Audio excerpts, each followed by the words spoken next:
चला तर मैत्रिणींनो, टोमॅटो झालेले आहे स्वस्त, तर पटापट बनवून ठेवूया आपण टोमॅटोचं लोणचं. तर मी आणलेले आहे टोमॅटो, छान धुवून घेतले, काप करून घेतले, असे डब्यामध्ये ठेवले. त्याच्यामध्ये मी टाकून घेतले मीठ, तिखट, प्लेन तिखट टाकायचं, नंतर हळद टाकायची. हे आमचं बाळ मध्ये मध्ये बाय बाय करतं आहे, तर डिस्टर्ब होत असेल तर माफ करा. तर हे रात्रभर ठेवायचं आणि त्याच्यानंतर मग सकाळी असं पाणी नितळून घ्यायचं फ्रेंड्स, आणि हे असं छान कडक उन्हामध्ये सुकत घालायचं. आणि जे उरलेलं पाणी आहे ना, त्याच्यामध्ये आपण चिंच टाकून असं ठेवून देऊया. आणि मग 2-3 दिवस ऊन दाखवून टोमॅटो हे अशा छान कडक कडक होणार. मग ते असे मिक्सरला आपण लावून घेऊया फ्रेंड्स, पण बारीक नाही करायचे, हे असे जाडसरच ठेवायचे. हे बघा.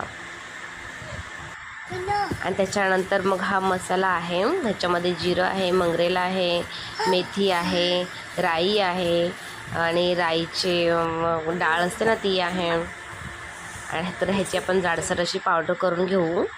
आता माझ्याकडे मोठं भांडं नसल्यामुळे मी फ्रेंड्स ठेवलेली आहे कुकर. तर ह्याच्यात तेल तापूया. ह्याच्यात आपण थोडंसं लसूण पण आहे, जाडसर टाकून घेऊ त्याच्यात. मग ही चिली फ्लेक्स आहे, त्याच्या बिया काढून घ्यायच्या आणि फक्त चिली फ्लेक्स टाकून घ्यायचं, मिरच्या लालवाल्या सुक्या. आणि कडक कडक तेलामध्येच करायचं आहे सगळं. आणि त्याच्यानंतर हे छान तुम्हाला दिसतंय का फ्रेंड्स? आणि ही जी पावडर आपण केली आहे ना जाडसर, हे बघा, तर ही पावडर पण त्या तेलामध्ये टाकून घेऊया. हे सगळं आपल्याला मंद आचेवर करून घ्यायचं आहे फ्रेंड्स, आणि त्याला ढवळत राहायचं सारखं, कारण तेल आपलं गरम असल्यामुळे. आणि जेवढं तिखट तुम्हाला आता हवं आहे ना, ते तिखट आपण टाकून घेऊ. आणि हे छान असं मस्त कडकडलं ना, मग वेळ येते हे जे आपण टोमॅटो ठेवले होते ना चिंचाच्या पाण्यामध्ये, मग ते त्याच्यामध्ये घालून घेऊया आणि छान ढवळत राहूया. आता थोडा मी गॅस फास्ट केलेला आहे, म्हणजे आपण कमी जास्त करत राहायचा टेम्परेचर बघून, नाही ते खाली नाही का लागण्याची शक्यता असते.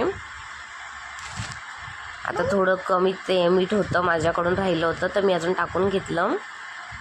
आणि हे माझं कमी जास्त मी गॅस करतच आहे. तर छान असं बघा, सगळं एकजीव होऊन द्यायचं.